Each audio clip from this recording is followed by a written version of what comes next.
اعوذ باللہ من الشیطان الرجیم بسم اللہ الرحمن الرحیم الحمد للہ رب العالمین والعاقبۃ لأہل التقوی والیقین والصلاة والسلام علی سید الانبیاء والمرسلین خاتم النبیین ابی القاسم محمد صلی اللہ علیہ وآلہ وسلم وآلہ الطیبین الطاہرین المعصومین لسیما بقیۃ اللہ فی الارضین روح و ارواح العالمین لتراب مقدمہ الفدا واللعنۃ الدائمۃ علی اعدائہم اجمعین من الآن الی قیام یوم الدین اما بعد السلام علیکم جمیعا ورحمۃ اللہ وبرکاتہ۔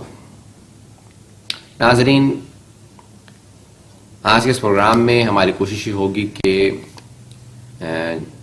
کلی طور سے وہ موضوعات جن کو شیعوں کے اوپر ایک تہمت لگایا جاتا ہے کہ شیعوں کے عقائد یہ ہیں، شیعہ اس بات کو مانتے ہیں، شیعہ یہ کہتے ہیں، ان چند چیزوں کے جوابات دیے جائیں۔ ویسے فہرست بہت لمبی ہے جو تہمتیں شیعوں پہ لگائی جاتی ہیں، بعض نادان افراد کی طرف سے اور بعض دانا افراد کی طرف سے۔ بعض افراد جانتے ہیں کہ اس کے نتائج کیا ہوں گے اور وہ جانتے بوجھتے ہوئے الزامات لگاتے ہیں تاکہ شیعوں سے دوسرے فرق و مذاہب کو دور رکھ سکیں، اور کچھ لوگ نادانستگی کے اندر یہ الزامات اور تہمتیں لگاتے ہیں کیونکہ شیعہ اکثر ممالک میں اقلیت میں ہیں اور اقلیت میں ہونے کی وجہ سے ان کے ساتھ ایکسپوجر زیادہ نہیں ہے لوگوں کا، جس کی وجہ سے نادان لوگ نہ دیکھنے کی وجہ سے جو سنتے ہیں وہی مان لیتے ہیں اور وہ آگے بھی ان باتوں کو پڑھاتے رہتے ہیں۔ جو پہلا سوال ہے وہ قرآن سے متعلق ہے کہ شیعہ قرآن کے بارے میں کیا عقیدہ رکھتے ہیں؟ آیا ایسا ہے کہ قرآن میں شیعہ تحریف کے قائل ہیں اور 40 پاروں کو مانتے ہیں؟ پہلی بات یہ ہے کہ ہمیشہ کبھی بھی کسی فرد سے متعلق، کسی قوم سے متعلق، کسی فرقے سے متعلق، کسی مذہب سے متعلق اگر کوئی سوال ہو تو خود انہی سے کرنا چاہیے، دوسروں کو ان کے بحاف پہ بات نہیں کرنی چاہیے۔ ایسا نہ ہو کہ ہم مثال کے طور پہ کہیں کہ زبردستی ٹھونسیں کسی کے اوپر کہ یہ آپ کا عقیدہ ہے، نہیں، بلکہ ان سے پوچھیں کہ آپ کا عقیدہ کیا ہے۔ تو بہتر یہ ہوگا کہ خود شیعوں کو بتانے دیں کہ شیعوں کا عقیدہ کیا ہے۔ پہلی بات یہ کہ شیعہ قرآن کے اندر عقیدہ رکھتے ہیں، اور ہمارے ہاں تمام احادیث میں اٹھا کے دیکھیں، نہج البلاغہ میں اٹھا کے دیکھیں، امیر کا خطبہ جو قرآن کے فضائل سے متعلق ہے، جو ہمارے علماء کے نظریات قرآن سے متعلق، قرآن ایک زندہ معجزہ ہے، اور جو قرآن کو نہ مانتا ہو وہ مسلمان نہیں ہے، وہ دین اسلام سے خارج ہے۔ قرآن کی بائے بسم اللہ سے لے کے سینے والناس تک تمام آیات پہ اعتقاد واجب ہے۔ ایک آیت کا انکار پورے قرآن کا انکار ہے، ایک سورت کا انکار پورے قرآن کا انکار ہے۔ تو قرآن ایک ایسی کتاب ہے کہ ہر نبی کو خدا نے ایک معجزہ دیا، کم از کم ایک معجزہ دیا، تاکہ لوگ اس معجزے کو دیکھتے رہیں اور اس کے اوپر عمل کریں اور اس کو دیکھنے کے بعد اس دین کو مانیں۔ قرآن پیغمبر اسلام کو ایک معجزہ دیا گیا، پیغمبر کے جہاں پہ ہزاروں معجزات تھے وہاں پہ ایک قرآن معجزہ تھا، اور وہ اس لیے پیغمبر کو دیا گیا تاکہ آپ کی حقانیت اور آپ کے صحیح ہونے کی ایک ثبوت کے طور پہ قیامت تک ایک دلیل اور ایک معجزہ باقی رہے۔ تو وہ ہے قرآن، جس کے لیے خود قرآن نے کہا کہ انا نحن نزلنا الذکر وانا لہ لحافظون، بے شک ہم ہی اس ذکر کے نازل کرنے والے ہیں اور ہم اس کی حفاظت کرنے والے ہیں۔ تو قرآن کے اندر کوئی تحریف نہیں ہوئی ہے، یہی شیعہ عقیدہ ہے۔ ہاں، بعض شیعہ علماء نے، جس طرح سے بعض سنی علماء نے بھی لکھا ہے تحریف کے لیے، بعض شیعہ علماء نے لکھا ہے، وہ بھی آٹے میں نمک کی طرح سے ان کا وجود ہے جنہوں نے تحریف کے متعلق لکھا ہے۔ تحریف کے متعلق ہمارے ہاں جو احادیث آئی ہیں شیعوں میں، مثال کے طور پہ وحرف القرآن، اور قرآن میں تحریف کی، تو وہ تحریف قرآن کی دو قسمیں ہیں، ایک ہے لفظی تحریف اور ایک ہے معنوی۔ لفظی یعنی الفاظ بدل گئے کہ یہ الفاظ سے قرآن میں اب یہ نہیں ہے، ہم اس تحریف کے قائل نہیں ہیں۔ اور ایک ہوتی ہے معنوی تحریف، یعنی الفاظ ہیں لیکن معانی کچھ اور۔ مثال کے طور پہ لفظ اہل بیت قرآن میں موجود ہے، لیکن جو اہل بیت ہیں ان کو اہل بیت نہیں کہا جاتا بلکہ کسی اور کو اہل بیت کہنے لگے لوگ، یعنی جو استحقاق رکھتے ہیں، جن کو خدا نے اہل بیت رسول بنایا ہے، علی، فاطمہ، حسن، حسین علیہ الصلوۃ والسلام، ان کو لوگ اہل بیت نہ مانیں بلکہ کہیں کہ نہیں ازواج تھیں یا اصحاب تھے۔ تو یہ ہم کہتے ہیں کہ لوگوں نے اس قسم کی تحریف قرآن میں کی ہے، اور اسے کہا جاتا ہے تحریف معنوی۔ الفاظ موجود ہیں لیکن معنی کچھ اور۔ مثال کے طور پہ بہت سے ایسے الفاظ قرآن میں آئے ہیں جن کے مصداق خود پیغمبر نہیں ہیں، لیکن بہت سے افراد نے کہا کہ الیاذ باللہ، خدا نے یہاں پہ جو ڈانٹا ہے یا یہاں پہ کچھ برائی کی ہے یہ پیغمبر کی ہے۔ ہم ایسی آیات کو نہیں مانتے کہ ان آیات کی تفسیر ظاہری لحاظ سے کچھ بھی نظر آتی ہو، لیکن پوچھنا پڑے گا خود پیغمبر سے اور ان کی آل سے کہ یہ آیات کس کی شان میں نازل ہوئی ہیں، اور انہوں نے فرمایا ہے کہ یہ اہل بیت کی شان میں یا خود پیغمبر کی شان میں نازل نہیں ہوئی ہیں، خدا الیاذ باللہ کبھی پیغمبر کے متعلق ایسی باتیں نہیں کہہ سکتا. یہ بعض اصحاب کے متعلق ہے. اسی طرح سے اور بہت سی آیات ہیں. تو ہم یہ کہتے ہیں کہ تحریف معنوی ہوئی ہے. یعنی کیا کیا لوگوں نے الفاظ کا کہا کہ یہ الیاذ باللہ خود رسول ہیں. یا جس طرح سے ابھی مشہور ایک ہے کہ کہا گیا کہ ایک آیت کے لا تقربوا الصلاۃ وانتم سکارا، جب نشے کی حالت میں ہو تو نماز کے قریب مت جاؤ، تو کہا کہ یہ الیاذ باللہ کسی اہل بیت کے فرد کے متعلق نازل ہوئی ہے. تو یہ سے کہا جاتا ہے تحریف معنوی. آیت موجود ہے، آیت کا انکار نہیں ہے، لیکن اس سے مصداق کون ہے؟ آیا سعد بن ابی وقاص موجود مراد ہے یا کوئی اور مراد ہے؟ یعنی یہ اب تحریفات تفسیر کے اندر کی جاتی ہیں. اسے کہا جاتا ہے تحریف معنوی. معانی جو قرآن کے ہیں الفاظ میں نہیں، معانی میں تحریف کر دیتے ہیں لوگ. تو یہ ہمارے ائمہ علیہ السلام کی حدیث میں جو کثرت سے آیا ہے وہ حرف القرآن، وہ تحریف معنوی ہے، لفظی نہیں. دوسرے 40 پارے یہ اہل سنت سے ہی کی کتابوں میں ہے، ہماری کسی کتاب میں نہیں ہے کہ شیعوں کے 40 پارے تھے، بلکہ شیعہ لفظ نہیں آیا ہے وہاں. بعض افراد نے کوشش کی ہے کہ قرآن کے 40 پارے تھے، حضرت عائشہ کی بکری 10 پارے کھا گئی، اس لیے جو ہے وہ 30 پارے رہ گئے. یہ ہمارے ہاں کہیں پہ بھی نہیں ہے. ہماری کتابوں میں اہل سنت کی کتابوں سے کوٹ کی گئی ہے، اور مذاق اڑایا گیا کہ اس قسم کی باتیں بھی لکھ دی گئی ہیں جھوٹی سچی بنا کے قرآن سے متعلق. تو اس قسم کی باتوں پہ عقیدہ رکھنا یہ نہ شیعوں کے لیے زیب دیتا ہے، نہ ہی اہل سنت کو زیب دیتا ہے. تو یہ عقیدہ ظاہراً اہل سنت کا عقیدہ بھی نہیں ہے، لیکن ان کی کتابوں میں جو آیا ہے ظاہراً وہ تحریف کے طور پہ بعض یہودی جو مسلمان ہوئے تھے، جس طرح سے ابو ہریرہ پہلے یہودی تھے، یہودی ربائے جسے کہا جاتا ہے، ربی یا ان کے پادری تھے یہودیوں کے، بعد میں مسلمان ہو گئے. اسی طرح سے کعب الاحبار یا بہت سے اور بڑے بڑے صحابہ رسول جو کہ پہلے یہودی سے مسلمان ہوئے، پھر وہاں پہ وہ یہودی روایات کو لے کے آئے جنہیں کہا جاتا ہے اسرائیلیات، اور انہی تحریفات کی وجہ سے آج تک مسلمانوں میں اس قسم کی روایات پائی جاتی ہیں. یہ شیعوں کی نہیں ہے. تو 40 پارے والی گھڑی بھی ایک من گھڑت چیز ہے. کسی بھی شیعہ گھر کے اندر چلے جائیں، وہاں پہ جا کے کہیں گے اپنا قرآن دکھائیں، ایک دم سے سرپرائز کریں، ان سے پوچھیں قرآن دکھائیں، قرآن دیکھیں، اب وہی قرآن ہوگا جو ہر گھر میں پایا جاتا ہے. البتہ یہ بھی اب پروپیگنڈا جو کیا جاتا تھا شیعوں قرآن اور ہے، یہ کسی زمانے میں کامیاب تھا، اب کامیاب نہیں ہوتا یہ پروپیگنڈا ان لوگوں کا، کیونکہ اب الحمدللہ شیعہ ہر علاقے میں، ہر شہر میں، ہر ملک میں موجود ہیں، اور ان کے قرآن جو ہیں جو پرنٹ ہو کے آتے ہیں وہ ہر جگہ موجود ہیں. اس لیے یہ پروپیگنڈا سابقہ طور پہ کامیاب تھا. آج اگر پاکستان کسی دیہات میں بھی چلے جائیں گے، وہاں شیعوں سے کہیں گے اپنا قرآن دکھاؤ، تو وہی قرآن ملے گا جو ہر گھر میں ہے. تو پہلا یہ سوال کیا آیا، یہ قرآن سے متعلق ہمارا عقیدہ کیا ہے. دوسرا سنت رسول سے متعلق سوال ہے کہ شیعہ حضرات سنت رسول پہ نہیں بلکہ سنت امام حسین پہ عمل کرتے ہیں یا سنت ائمہ پہ عمل کرتے ہیں. ہمارا عقیدہ یہ ہے کہ ہمارے 12 امام ہیں،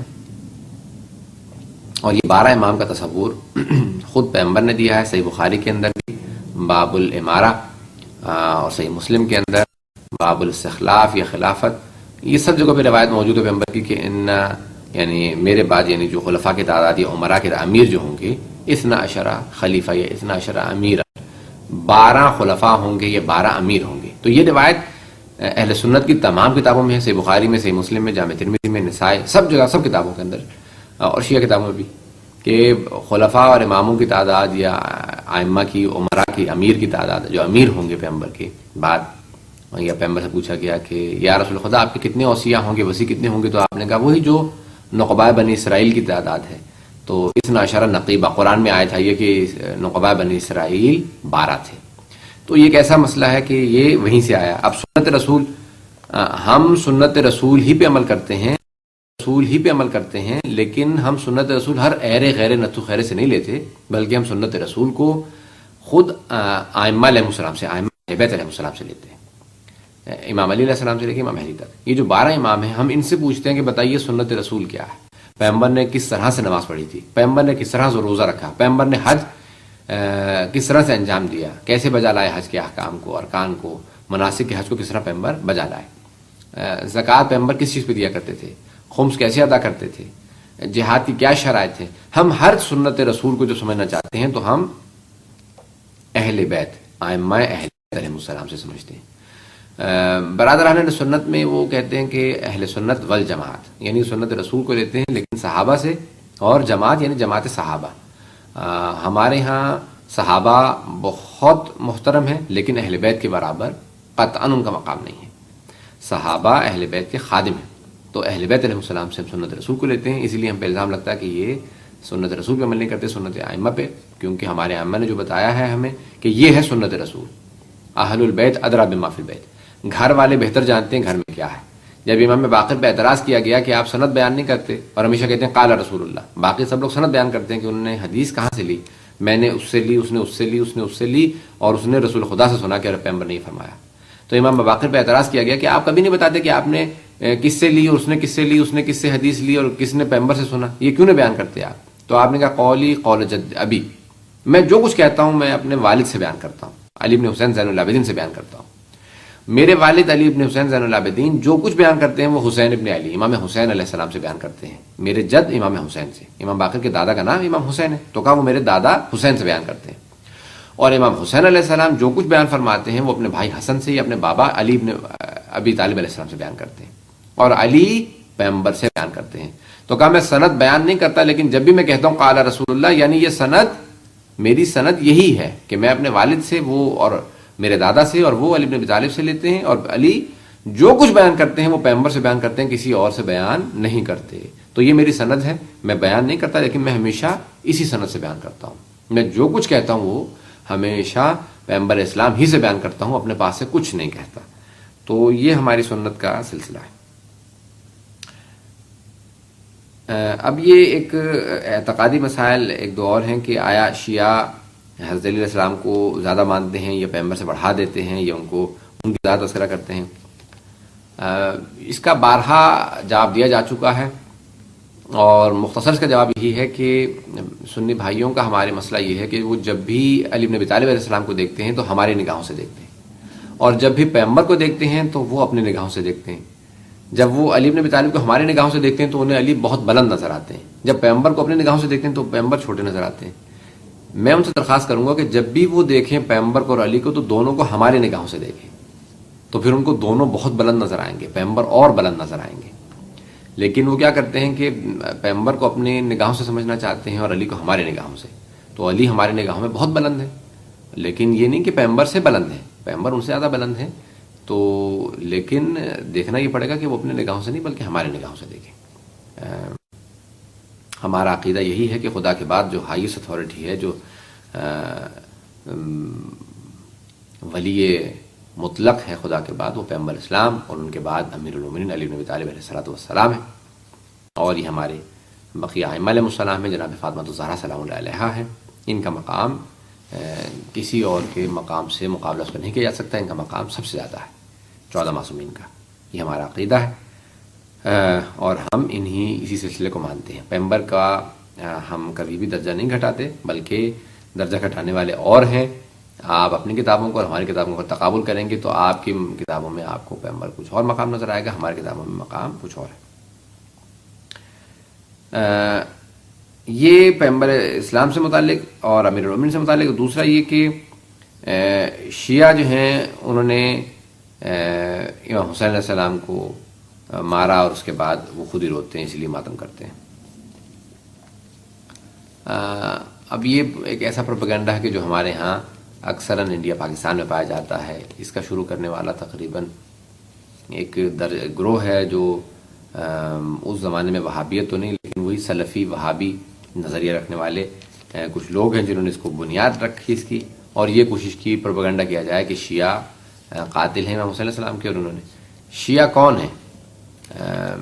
شیعہ کہا جاتا ہے جو سنت پیغمبر پہ اور ائمہ علیہ السلام کی ولایت کو مانتے ہو. اب آپ آئیے نام لیتے جائیے کہ قتل کس نے کیا امام حسین علیہ السلام کو. حاکم جو تھا جس نے حکم دیا قتل کا وہ تھا یزید ابن معاویہ، وہ تھے بنو امیہ. ہم پورے بنو امیہ سے اعلان برات کرتے ہیں، ہم ان سے بیزاری کا اعلان کرتے ہیں. کسی شیعہ گھرانے میں چلے جائیے بنو امیہ پہ ہمارے ہاں یعنی کھل کے تبرہ کیا جاتا ہے. چند افراد کو چھوڑ کے ہم بنو امیہ کے کسی فرد کو نہیں مانتے. حضرت ام حبیبہ اور چند اور افراد، بہرحال یہ موضوع بہت تفصیل میں چلا جائے گا، لیکن پورے بنو امیہ کے قبیلے پہ ہم اعلان برات کرتے ہیں، ان سے بیزاری کا اظہار کرتے ہیں، ان پہ تبرہ کرتے ہیں. تو ہمارا ان سے کوئی بھی انسیت کا کوئی پہلو شیعوں میں نہیں پایا جاتا. ان کا دفاع کرنے والے آپ اپنے ہاں تلاش کیجئے کہ کون ہیں اسلام میں، اور ان کو ماننے والے مروان کو، ولید کو، اور یہ پورے بنو امیہ کو ماننے والے. تو ہم بنو امیہ سے اعلان بیزاری کرتے ہیں، نمبر 1. نمبر 2، جو اس وقت کوفہ کا حاکم تھا، کوفہ میں کہتے ہیں کہ امام حسین کے ماننے والے پائے جاتے تھے، تو ماننے والوں کو کربلا میں نہ آنے دینے والا وہ حاکم کوفہ تھا، جو گورنر تھا کوفے کا، اس کا نام تھا عبید اللہ ابن زیاد. تو ہمارے ہاں تمام زیارات میں، تمام دعاؤں میں، تمام احادیث میں، ائمہ کے تمام اقوال میں عبید اللہ ابن زیاد پہ لعنت کی گئی ہے. ہر شیعہ اس پہ لعنت بھیجتا. بلایا شیعوں نے تھا کوفے کے، لیکن عبید اللہ ابن زیاد وہ گورنر تھا، اس نے شیعوں کو امام حسین سے ملنے نہیں دیا اور امام حسین کا ساتھ دینے سے باز رکھا. 6000 افراد کو اس نے گرفتار کر لیا تھا، اور کوفے میں یہ خبر نہیں پہنچنے دی جا رہی تھی کہ امام حسین کربلا میں آ چکے ہیں.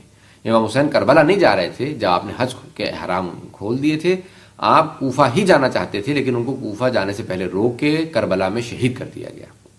کیونکہ امام حسین علیہ السلام خود فرماتے تھے کہ میں مکہ میں نہیں رکنا چاہتا حج کے دوران، کیونکہ اگر میں مکہ میں رہوں گا تو حرم خدا کی حرمت پامال کر دی جائے گی. اس لیے میں مکہ کو چھوڑ کے جانا چاہتا ہوں، کوفہ ہی جانا چاہتا ہوں، عراق جانا چاہتا ہوں. اور کوفہ والوں نے مجھے خط لکھے، میں اس لیے کوفہ جاؤں گا. ان کو کوفہ نہیں جانے دیا گیا، اور وہ کوفہ میں جانے کا جو رکاوٹ بنا وہ عبید اللہ بن زیاد تھا، اس پہ خدا کی لعنت ہے. اب یہ 2 افراد ہو گئے، ایک حاکم جو یزید تھا، جو اس وقت کا بادشاہ تھا، دوسرا جو خلیفہ تھا یعنی وہ یزید تھا، دوسرا جو آدمی وہ گورنر تھا کوفے کا، وہ تھا عبید اللہ بن زیاد. اب یزیدی لشکر کا جو سپہ سالار تھا وہ تھا عمر ابن سعد ابن ابی وقاص کا بیٹا. سعد ابن وقاص وہ فرد ہے کہ جب امیر المومنین نے کہا کہ سلونی قبل ان تفقدونی، جو پوچھنا مجھ سے پوچھ لو، اس سے پہلے کہ تم مجھے کھو دو. اس نے سوال کیا کہ یا علی بتائیے میرے سر میں بال کتنے ہیں. تو آپ نے کہا اگر میں بتا بھی دوں گا تو تصدیق کس آدمی سے کروائے گا؟ کون تیرے بالوں گن کے بتائے گا کہ تیرے سر میں کتنے بال ہیں؟ کون ویریفائی کرے گا کہ ہاں یہ جو علی نے فگر دی ہے بالکل صحیح ہے؟ ہاں، لیکن ایک بات یاد رکھ، تیرے سر کے بالوں میں ایک شیطان ہے، اور جو تیرے گھر میں بچہ پل رہا ہے وہ میرے بیٹے کا قاتل ہے. جو بچہ پل رہا تھا وہ اس لیے عمر ابن سعد کربلا میں جوان تھا، زیادہ سے زیادہ اس کی عمر 37 سال تھی، اور خود یزید بھی جوان تھا، اس کی عمر زیادہ نہیں تھی، یزید بھی 40 سے کم تھا.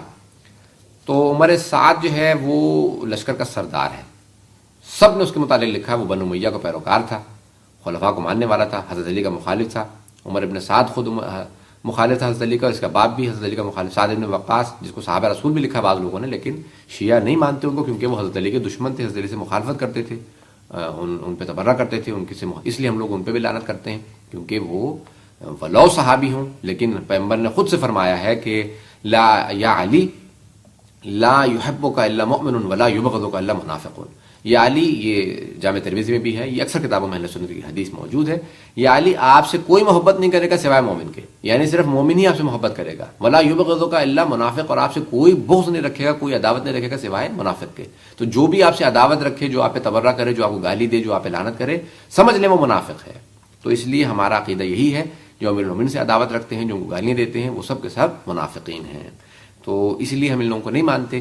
وہ سب کے سب حفاظ قرآن بھی تھے، اس کے اندر حافظ قرآن موجود تھے، نمازیں پڑھنے والے افراد موجود تھے، جو یہاں تک کہتے تھے کہ جلدی حسین کو مارو، عصر کا وقت ہو چکا ہے، ہم نے اول وقت نماز قضا ہو جائے گی. تو وہ نماز اول وقت پڑھنا چاہتے تھے امام حسین کو ذبح کرنے کے بعد. یعنی نمازی موجود تھے، اس کے اندر قرآن کے حافظ موجود تھے، لیکن کون تھے؟ سب بنو امیہ کے ماننے والے، معاویہ اور یزید کے ماننے والے تھے. کوئی بھی اہل بیت علیہ السلام کا ماننے والا نہیں تھا. اگر ماننے والا ہوتا تو وہ اہل بیت پہ رحم کھاتا. امام حسین بار بار یہی جملے کہتے تھے، اے مسلمانوں، میں تمہارے نبی کا نواسا ہوں، پورے روئے زمین پہ صرف ایک ہی تمہارے نبی کا نواسا ہے، اور وہ حسین ابن علی میں ہوں. اگر عیسائیوں کے پاس حضرت عیسیٰ کا گدھا بھی موجود ہوتا، ان کی کوئی سواری بھی موجود ہوتی، تو وہ اس کا احترام کرتے، وہ اس کی تعظیم کرتے، وہ اس کی عظمت کے قائل ہوتے کہ یہ حضرت عیسیٰ نے اس پہ سواری کی ہے. میں تو خود تمہارے نبی کا نواسا ہوں، مجھے پیغمبر نے اپنے کاندھوں پہ سوار کیا، میرے سر پہ جو امامہ ہے یہ پیغمبر اسلام کا ہے، یہ جو میں نے ابا اڑ رکھی ہے پیغمبر اسلام کی ہے، یہ جو تلوار حمال کر رکھی ہے پیغمبر اسلام کی ہے، جس اونٹنی پہ سواری کر رہا ہوں یہ پیغمبر اسلام کی اونٹنی ہے، یہ جو میرا گھوڑا مرتجز ہے یہ پیغمبر اسلام کا تھا، یہ جو میرے ہاتھ میں انگوٹھی ہے پیغمبر اسلام کی، ہر چیز. اور لوگ جب دیکھنے لگے تو رونے لگے. اس کے بعد پھر آپ نے کہا کہ ہاں پھر بھی تم مجھے قتل کرو گے کیونکہ تمہارے دلوں میں بغض اہل بیت ہے، تمہارے بطن حرام کھانے سے بھرے ہوئے ہیں، تم پہ میرا موعظہ نصیحت کوئی اثر نہیں کرے گا۔ تو جو اہل بیت کے ماننے والے تھے وہ سب کوفہ میں تھے۔ بعد میں ان لوگوں نے باقاعدہ جو ایک تحریک چلی یزیدیوں کے خلاف، ان کا نام تھا جو نہضت توابین جسے کہا جاتا ہے، یا لثارات الحسین کے نعرے بلند ہوئے، جو مختار ابن ابی عبید ثقفی رحمۃ اللہ علیہ رضوان اللہ تعالی علیہ کہ خدا کی لاکھوں درود نازل ہوں اس پہ، حضرت مختار نے ان کا بدلہ لیا اور انہوں نے باقاعدہ یہ توابین کی پوری موومنٹ چلائی کہ ہمیں پتہ ہی نہیں تھا امام حسین کربلا میں آ کے شہید ہو گئے، ہم لوگ کوفہ میں دستگیر کر دیے گئے تھے، ہمیں کوفہ میں جیل میں ڈال دیا گیا تھا 6000 افراد کو۔ انہوں نے باقاعدہ موومنٹ چلائی اور باقاعدہ بدلے لیے۔ زیادہ وقت نہ لیتے ہوئے اب یہ باقاعدہ جو جملے ہیں شیعوں کو امام حسین کے گھر والوں نے بد دعا دی ہے، بعض افراد کہتے ہیں، ایسا کہیں نہیں ہے، بلکہ جناب زینب کبریٰ نے اور اہل بیت علیہ السلام کے افراد نے کوفے والوں کے بہت سے افراد کو کہا ہے کہ اے کوفے والو، تم نے میرے بابا کے ساتھ دغا کیا، تم نے میرے بھیا حسن کے ساتھ دغا کیا، تم نے میرے بھیا حسین کے ساتھ دغا کیا۔ تو اس طرح کے جو جملے ملتے ہیں یہ دوبارہ وہی یزیدیوں سے متعلق ملتے ہیں، اور یہ جو منافقین تھے کوفہ میں ان سے متعلق جملے ملتے ہیں۔ جس طرح سے ہر جگہ منافقین موجود تھے، ہر جگہ پہ اچھے لوگ بھی تھے، 5 انگلیاں کبھی برابر نہیں ہوتی ہیں۔ تو یہ باقاعدہ اب ایک آخری سوال، اس کے بعد پھر چند فقہی مسائل کے جوابات۔ شیعہ مذہب جو ہے وہ ایک یہودی عبداللہ ابن سبا نامی یہودی کی پیداوار ہے۔ یہ مسئلہ سب سے پہلے جو گھڑا ہے، ہمارے ہاں باقاعدہ کتاب موجود ہے، علامہ سید مرتضیٰ عسکری مرحوم خدا رحمت کرے، 2 سال پہلے ان کا انتقال ہو گیا 2007 میں ماہ رمضان میں۔ انہوں نے کتاب لکھی عبداللہ ابن سبا، 3 جلدوں پہ 1000 صفحے کی کتاب ہے یہ، اس سے بھی زیادہ صفحات پہ مشتمل ہے، جس کے اندر انہوں نے باقاعدہ تمام ان مسائل کا جوابات دیا جو شیعوں پہ الزامات لگائے ہیں عبداللہ ابن سبا۔ اور انہوں نے بتایا کہ یہ سب سے پہلے سیف نامی جو راوی گھڑا گیا، اور طبری نے اس کو 700 سال پہلے، یہ شروع کی کہانی نہیں، طبری نے اس کو گھڑا اور باقاعدہ یہ پوری کی پوری اس نے ایک باقاعدہ روایت گھڑی ہے کہ ایک یہودی تھا، غلام تھا حضرت علی کا، اس کا نام تھا عبداللہ ابن سبا۔ اور یہ باقاعدہ ایک جگہ پہ ہمارے ایک دوست جمعہ پڑھنے گئے ہوئے تھے اہل سنت کی مسجد میں، تو وہاں پہ جو عالم دین تھے وہ یہی خطبہ دے رہے تھے کہ عبداللہ ابن سبا ایک یہودی تھا، اس نے شیعہ مذہب کی بنیاد رکھی ہے۔ ہمارے دوست فوراً گئے، کہنے کہ قبلہ یہ آپ نے کہاں پہ پڑھا؟ کہیں گے میں نے پڑھا نہیں ہے، میں نے کسی کتاب میں سنا ہے، میں نے سنا ہے، لوگ کہتے ہیں کہ اس طرح سے ایک ہے۔ تو کہا کہ بھی ہمارے ہاں ایک بچپنے میں لوگ لطیفہ سناتے تھے کہ سنی اسے کہتے ہیں جو سنی سنائے پہ عمل کرے۔ تو کہنے کہ آپ نے تو واقعی اس کو صادق کر دیا، سچا کر دکھایا کہ جو سنی سنائے پہ عمل کر لے، کہیں پڑھے نہ، کہیں تحقیق نہ کرے۔ تو ایسی بات کبھی نہیں کرنی چاہیے کہ لوگوں کے لیے مسخرہ بنے، لوگوں کے لیے باقاعدہ توہین آمیز بن جائے وہ بات۔ اور عبداللہ ابن سبا کا پورا جو واقعہ گھڑا ہے، 150 صحابی مختلق، 150 ایسے صحابی جن کا وجود ہی نہیں تھا، اور ان سے روایات جو ہیں باقاعدہ جھوٹی گھڑنے کے بعد روایت کی گئی ہیں۔ اس پہ پوری تحقیقات علامہ سید مرتضیٰ عسکری کی موجود ہیں۔ اب یہ ایسے مسائل ہیں جن کے جوابات انٹرنیٹ پہ موجود ہیں، ہر کتاب میں آپ جائیں تو تفصیلات میں پڑھ سکتے ہیں۔ جو انٹرسٹڈ ہوں، ہمارے ہاں بہت سی ان موضوعات پہ کتابیں جوابات موجود ہیں، خصوصاً 2 کتابیں قابل تعریف ہیں۔ میں سمجھتا ہوں کہ ہر شیعہ، ہر سنی کو یہ 2 کتابیں پڑھنی چاہیے، المراجعات یا دین اہل بیت یا دین حق، مختلف کتابوں سے، دی رائٹ پاث کے نام سے اس کا ترجمہ ہوا ہے انگلش میں، المراجعات کا۔ یہ آیت اللہ سید شرف الدین موسوی کی کتاب ہے، جنہوں نے خود مصر کے علماء کو خط لکھے، انہوں نے اس کے جوابات لکھے باقاعدہ خط و کتابت کے اندر، ان لوگوں نے جو اعتراضات کر کے بھیجے ان کو خط میں، انہوں نے خطوں میں جوابات دیے۔ اور دوسری جو کتاب ہر آدمی کو پڑھنی چاہیے وہ ہے شبہ پشاور، یا خورشید خاور اس کا ترجمہ ہے، اردو میں خورشید خاور، ترجمہ شبہ پشاور، تو پشاور نائٹس کے نام سے انگلش میں بھی ہے۔ یہ سید سلطان الواحدین شیرازی کی کتاب ہے، بلکہ کتاب نہیں، انہوں نے باقاعدہ ان کا مناظرہ ہوا ہے پشاور میں اہل سنت علماء سے، اور اس کا انہوں نے ہر چیز کے جوابات دیے ہیں۔ اگر شیعہ سنی چاہتے ہیں ایک دوسرے سے نزدیک آ جائیں، ان دونوں کتابوں کو پڑھیں۔ اب چند ایک فقہی مسائل ہیں جن کے جوابات ہم دینا چاہیں گے۔ آیا شیعہ زکوٰۃ دیتے ہیں؟ زکوٰۃ دیتے ہیں، ہمارے ہاں خمس و زکوٰۃ۔ یہ اعتراض شیعوں کو کرنا چاہیے کہ آیا سنی حضرات خمس دیتے ہیں یا نہیں دیتے، بلکہ وہ الٹا ہم سے پوچھتے ہیں کہ آپ زکوٰۃ دیتے ہیں کہ نہیں دیتے۔ دیکھیں 2 چیزیں ہیں، ایک ہے خمس اور ایک ہے زکوٰۃ، دونوں چیزیں واجب ہیں۔ زکوٰۃ 9 چیزوں پہ ہے، خمس 7 چیزوں پہ ہے۔ آیا کرنسی کے اوپر خمس ہے یا زکوٰۃ، یہ اہل سنت کہتے ہیں کہ 2.5% دینا چاہیے، ہم کہتے ہیں کہ جی نہیں، بچت پہ 20% دینا چاہیے، 2.5% نہیں، خمس ہے، خمس یعنی 1/5 جسے کہتے ہیں 20%، اور زکوٰۃ 1/40 ہے یعنی 2.5%، تو ہم 20% بچت پہ دیتے ہیں، آپ لوگ صرف 2.5% دیتے ہیں، تو یہ اعتراض بے جا ہے۔ یہ فقہی ایک سوال تھا، اس کا ہم نے مختصر سا جواب دیا۔ دوسرے، ماتم، آیا یہ جو پیٹنا یہ جائز ہے؟ اس پہ متعدد کتابیں موجود ہیں۔ براہین ماتم، علامہ مرحوم مبلغ اعظم مولانا اسماعیل دیوبندی صاحب مرحوم کی کتاب ہے براہین ماتم، تفصیل سے انہوں نے قرآن کی آیات اور پیغمبر کی روایات سے ثابت کیا ہے ماتم کے اس مقصد کو پورا، اور اس کے تفصیلات کو بہت باریکیاں انہوں نے باقاعدہ پورا براہین ماتم پہ پوری کتاب لکھی ہے۔ لاجواب کتاب ہے، شاہکار ہے اپنے مقام پہ، تو اس کتاب کے اب تفصیلات وہاں پہ موجود ہیں۔ میں اب چاہوں تو اسی کتاب کے اقتباسات پیش کروں تو مجھے 15-20 منٹ کم از کم چاہیے کہ اس کتاب سے میں وضاحت پیش کروں۔ سورہ الذاریات کی آیت جو ہے، فسکت وجہہ، حضرت سارہ کا اپنے چہرے کو پیٹنا، نہ خدا نے روکا نہ حضرت ابراہیم نے روکا۔ اب یہاں پہ باقاعدہ جب ان کو کہا گیا کہ آپ بڑھاپے میں ماں بننے والی ہیں تو وہ پیٹنے لگیں، کہا پروردگارہ اس بچے کو کیسے پالیں گے اس بڑھاپے میں، اب تو ہم اپنی دیکھ بھال نہیں کر پاتے ہیں، بچے کو کیسے پالیں گے اب، تو اب اس بڑھاپے کے اندر ہمارے ہاں اولاد ہو رہی ہے، تو یہ باقاعدہ یہ انہوں نے ماتم کیا، روئیں پیٹیں، تو یہ باقاعدہ خود قرآن میں موجود ہیں، اور نہ اللہ نے روکا، نہ جناب جبرائیل نے روکا، نہ نبی ابراہیم علیہ السلام خلیل اللہ نے روکا۔ تو یہ تمام کے تمام ایسی چیزیں ہیں کہ پہلے اصول کی بحث حل ہو جائے، پھر فروعات خود بخود حل ہو جائیں گے۔ عائشیوں میں جادو جائز ہے، جادو حرام ہے، سحر حرام ہے، ہر مکتب میں حرام ہے، اور اس کے باقاعدہ جوابات آپ کو ہر شیعہ فقہ کتاب میں مل جائیں گے۔ جادو کرنا حرام ہے۔ ہم اسی پہ اکتفا کریں گے اور یہ دعا کریں گے خداوند متعال کی بارگاہ میں کہ پروردگارہ ہم سب کو توفیق عنایت فرما کہ ہم محمد و آل محمد سے وابستہ رہیں اور انہی کے بتائے ہوئے راستے پہ چل سکیں۔ ہم پیغمبر کو سمجھیں تو اہل بیت سے، اور اہل بیت کو سمجھیں تو پیغمبر سے، کیونکہ پیغمبر فرما گئے ہیں، اور یہی صحیح بخاری، صحیح مسلم میں اور جامع ترمذی میں ہر کتاب میں موجود ہے کہ انی تارک فیکم الثقلین کتاب اللہ و عترتی اہل بیتی ما ان تمسکتم بہما لن تضلوا بعدی ابدا۔ میں تم میں 2 گراں قدر چیزیں چھوڑے جا رہا ہوں، اللہ کی کتاب اور اپنے اہل بیت۔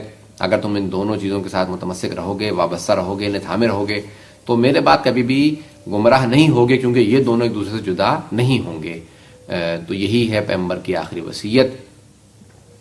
وَأُذَكِّرُكُمَا فِي أَهْلِ بَيْتِي، 3 مرتبہ پیغمبر نے اس جملے کو دہرایا۔ حضرت زید اس کے راوی ہیں، صحیح مسلم میں یہ روایت آئی ہے کہ پیغمبر نے 3 مرتبہ کہا وَأُذَكِّرُكُمْ فِي أَهْلِ بَيْتِي وَأُذَكِّرُكُمْ فِي أَهْلِ بَيْتِي وَأُذَكِّرُكُمْ فِي أَهْلِ بَيْتِي، میں تمہیں بار بار یاد دہانی کراتا ہوں اپنے اہل بیت کی، اہل بیت کی یاد دہانی کراتا ہوں، اہل بیت کی یاد دہانی کراتا ہوں، تم بھول جاؤ گے، تم قرآن کی باتیں کرتے رہو گے، ہمیں اللہ کی کتاب کافی ہے، لیکن یاد رکھو میرے اہل بیت کو مت چھوڑنا، اہل بیت کو چھوڑو گے گمراہ ہو جاؤ گے، قرآن سمجھ نہیں پاؤ گے، میرے اہل بیت تمہیں قرآن سمجھائیں گے، جیسے میں عمل کرنا چاہتا تھا میرے اہل بیت بتائیں گے۔ تو لیکن امت نے پھر بھی اہل بیت کو بھلا دیا۔ پروردگارہ ہمیں قرآن و اہل بیت سے وابستہ رکھ، آمین یا رب العالمین۔ وآخر دعوانا ان الحمد للہ رب العالمین۔ برحمتك يا أرحم الراحمين، وصلى الله على محمد وآله